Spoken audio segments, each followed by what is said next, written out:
నమస్తే, నేను లక్ష్మణ్. తెలంగాణ ఆంధ్రప్రదేశ్లో నారా చంద్రబాబు నాయుడు గురించి ప్రత్యేకించి చెప్పనక్కర్లేదు. ఎందుకంటే ఉమ్మడి ఆంధ్రప్రదేశ్లో సుదీర్ఘకాలం ముఖ్యమంత్రిగా పనిచేసి తెలంగాణ అభివృద్ధికి ఎన్నో బాటలు వేసి హైటెక్ సిటీ తీసుకొచ్చి హైదరాబాద్ నలు దిశల అభివృద్ధి చెందే విధంగా అనేక వినూత్న ప్రాజెక్టులు తీసుకొచ్చి హైదరాబాద్ విశ్వనగరంగా తీర్చిదిద్దిన హైదరాబాద్ నిర్మాత, తెలంగాణ నిర్మాత ఎవరు అంటే చంద్రబాబు అనే అందరికీ గుర్తొస్తుంది. అది 2024 ఎలక్షన్స్లో కూడా రిఫ్లెక్ట్ అయింది.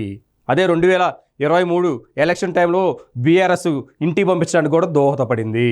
అయితే ఈ మధ్యకాలంలో యలహంక ప్యాలెస్లో నిద్రపోతున్న జగన్మోహన్ రెడ్డి లేచి ఒక్కసారిగా బయటకు వచ్చాడు. వల్లభనేని వంశీ వెళ్ళి పరామర్శించాడు. ఆ తర్వాత మిర్చి యార్డ్ దగ్గరికి వచ్చారు. మిర్చి యార్డ్ దగ్గరికి రాగానే అన్నగారికి ఫోన్ చేసి, కేసీఆర్ గారు నేను బయటకు వస్తున్నాను, మీరు బయటకు రండి. ఒకేసారి చంద్రబాబు యొక్క ఇమేజ్ని డ్యామేజ్ చేయాలి, ఎన్డీఏ కూటమి చేస్తున్న ఏదైతే అభివృద్ధి కార్యక్రమాలు ఉందో వాటిని డైవర్ట్ చేయాలని చెప్పి కేసీఆర్కి ఫోన్ చేయడం, తర్వాత ఆయన జలదృశ్యంలో ఆయన పార్టీ మీటింగ్ పెట్టుకొని చంద్రబాబు నాయుడు మీద అవాకులు చవాకులు పేల్చాడు.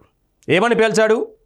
చంద్రబాబు రేవంత్ రెడ్డి, ఇక్కడున్న ముఖ్యమంత్రి రేవంత్ రెడ్డిని అడ్డం పెట్టుకొని ఆయన తెలంగాణ రావడానికి, తెలంగాణలో టీడీపీని బలపరచడానికి, తెలంగాణ లోకల్ ఎలక్షన్ వస్తే అందులో ఎన్డీఏ కూటమితో రేవంత్ రెడ్డి గారి యొక్క ప్రోద్బలంతో ఇక్కడ బలపడాలని చూస్తున్నారు. అంత గత్యంతరం తెలుగుదేశం పార్టీకి పట్టలేదు.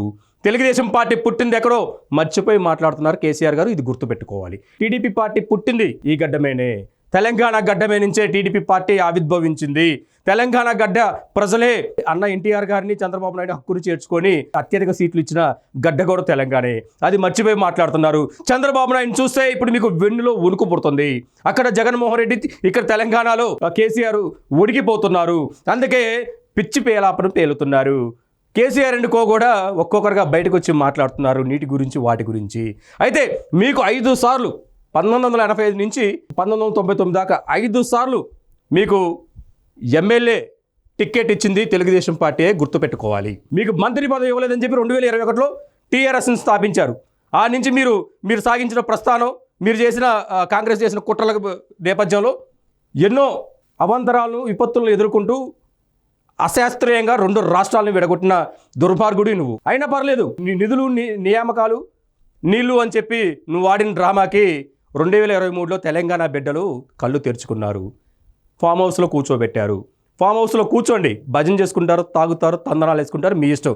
కానీ మీరు చంద్రబాబు నాయుడు గారి మీద అవాకులు చవాకులు పేరితే ఎవ్వరూ ఊరుకోరు. ఎందుకు అంటే Chandrababu Naidu is a brand, Telangana అభివృద్ధికి బ్రాండ్ అంబాసిడర్ ఆయన పట్ల మీరు రాజకీయ దురుద్దేశంతో మాట్లాడుతూ మీరు చేస్తున్న కార్యక్రమాల్ని విరమించుకుంటే మంచిది. జగన్మోహన్ రెడ్డి యొక్క మాటలు, జగన్మోహన్ రెడ్డి డైరెక్షన్లో మీరు కూడా బయటకు వచ్చి మీరు మాట్లాడుతూ అవాకు చవాకులు పేలిస్తే కుదరదు. ఎందుకంటే మీరు 9.5 సంవత్సరాలు మేము తన్ని తరిమేస్తే పారిపోయాడు చంద్రబాబు అని చెప్పి మీరు మాట్లాడించడం, కేటీఆర్ నవ్వటాలు చంద్రబాబు జైల్లో ఉన్నప్పుడు, ఇవన్నీ ప్రజలు చూశారు. చంద్రబాబు అనే వ్యక్తి 2 తెలుగు రాష్ట్రాల ప్రజల కోసం నిత్యం అహర్నిశలు పాటుపడే వ్యక్తి. అలాంటి వ్యక్తిని మీరు మాట్లాడటం, మీరు చేయటం సమంజసం కాదు. మీరు దాన్ని, మీ వ్యాఖ్యల్ని పునరాలోచన చేసుకోవాలి. మీరేం మాట్లాడతారండి? మీ మాజీ మంత్రి, ఎమ్మెల్యే, సూర్యాపేట ఎమ్మెల్యే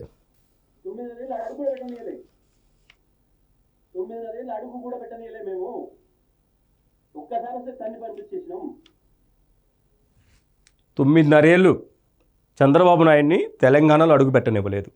తన్ని తరిమేశామని చెప్పి నోటి దోల. జగదీశ్వర్ రెడ్డి గారు, మీరు ఎక్కడి నుంచి వచ్చారో, మందు గ్లాసుల్లో మందు పోసుకుంటూ మీరు ఏ విధంగా మీరు రాజకీయ ప్రస్థానం స్టార్ట్ అయిందో, ఏ విధంగా మీరు సూర్యాపేటలో రాజకీయాలు చేస్తున్నారో అందరికీ తెలిసినదే. నోరు అదుపులో పెట్టుకోవచ్చు. నోరు అనేది అందరికీ ఉంటుంది. మీ అధినేత కేసీఆర్, మీరు నోరు, ఆంధ్ర వాళ్ళ మీద నోరు పారేసుకొని మాయ చేసి తెలంగాణ బిడ్డల్ని నడి రోడ్డు మీద నిలబెట్టారు. నీళ్ళు మాట దేవుడు, కాళేశ్వరం చూసాము. ఉద్యోగాలు ఇంట్లోనే కేసీఆర్ కుటుంబానికి మొత్తానికి ఉద్యోగాలు వచ్చాయి. తెలంగాణ ఉద్యమంలో ఉన్న తెలంగాణ ఉద్యమంలో అమరులైన ఏ ఒక్క కుటుంబానికి మీరు న్యాయం చేశారా? ధరణి పోటలు పెట్టి ఎంతమంది భూములు కొట్టేస్తారో తెలుసా? మీ కుంభకోణాలు రేవంత్ రెడ్డి గారు ఒక్కోటి బయటకు తీస్తున్నారు. మీకు ఈ సీన్ ఇంకా అయిపోలేదు, ఇంకా ఉంది. కానీ కొంచెం అదుపులో పెట్టుకొని మాట్లాడాలి.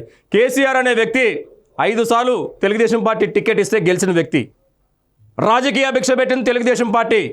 అటువంటి తెలుగుదేశం పార్టీ మీద మీరు ఇప్పుడు విషయం చెబుతున్నారు. చంద్రబాబు నాయుడు ఎప్పుడైతే తెలంగాణలో టీడీపీ పైన దృష్టి పెట్టాడో, ఏదైతే తెలంగాణలో రంగారెడ్డితో పాటు మహబూబ్నగర్, వరంగల్, ఖమ్మం, మిగతా జిల్లాలో టీడీపీకి కంచుకోటలుగా ఉన్న జిల్లాలు ఉన్నాయి, ఉమ్మడి జిల్లాలు. వీటిల్లో తెలుగుదేశం పార్టీ మళ్ళీ బలపడితే మీకు రాజకీయ భిక్ష ఉండదు. ఎందుకంటే తెలుగుదేశం పార్టీ నుంచి బయటకు వచ్చే మీరు టీఆర్ఎస్ పెట్టారు, తర్వాత బీఆర్ఎస్గా పరిణామం చెందింది. అయితే మీ బీఆర్ఎస్ పార్టీ ఎక్కడ డ్యామేజ్ అయిద్దో అని చెప్పి మీరు భయపడుతున్నారు.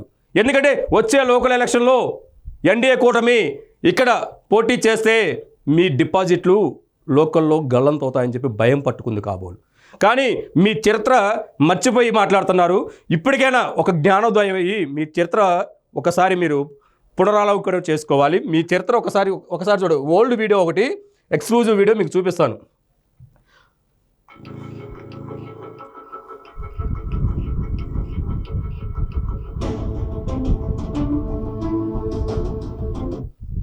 ఇక్కడ కేసీఆర్, చంద్రబాబు గారు తొలిసారి ముఖ్యమంత్రి అయిన తర్వాత బయటకు వచ్చి అందరికీ అభివాదం చేస్తున్నప్పుడు కింద డయాస్ కింద ఉండి చంద్రబాబు నాయుడు గారి యొక్క కరచాలనం కోసం వెయిట్ చేస్తున్నాడు. అది మీ చరిత్ర. అక్కడి నుంచి మీ ప్రస్థానం స్టార్ట్ అయింది. ఏదో మీకు ఒక జాగానో, మీకు అవకాశమో ఇచ్చిన వాళ్ళకి, అన్నం పెట్టిన వాళ్ళకి సున్నం పెట్టే కహానీలు, కథలు, ఆలోచనలు, దుష్ట ఆలోచనలు మానుకుంటే మీరు బాగుంటారు. మీరు ఎన్ని చేసినా, ఎన్ని ఇబ్బందులకు గురి చేసినా చంద్రబాబు నాయుడు గారి సిద్ధాంతం ఒకటే, రాజకీయాల మిత్రులు, శాశ్వత మిత్రులు, శత్రువులు అంటూ ఎవరు ఉండరని చెప్పి మీరు ఎన్నోసార్లు హాస్పిటల్లో ఉన్నప్పుడు మిమ్మల్ని పరామర్శించడానికి కూడా వచ్చిన మిత్రుడు చంద్రబాబు నాయుడు. కానీ మీరు చేసిన మేలు మర్చిపోయి ఇంకా ద్రోహాలు, కుట్రలు, కుతంత్రాలు చేస్తా అంటే తెలంగాణలో మీ రాజకీయాలు చెల్లవు. మీ రాజకీయాలకి చెల్లుచీటు అనేది 2023లోనే ప్రజలు చెప్పేశారు. ఇప్పటికైనా ఆలోచించుకోండి. చంద్రబాబు నాయుడుతో గారి గురించి కానీ, తెలుగుదేశం పార్టీ గురించి కానీ మీరు ఏదైనా అవాకులు చెవాకులు కానీ, పరుష పదజాలంతో కానీ మీరు మాట్లాడితే ఇక కుదరవు అన్నది మీరు ఆలోచించుకోవాలి. ఈ అంశం మీకు నచ్చినైతే షేర్ చేయండి, కామెంట్ చేయండి, ఛానల్ని సబ్స్క్రైబ్ చేసుకోండి.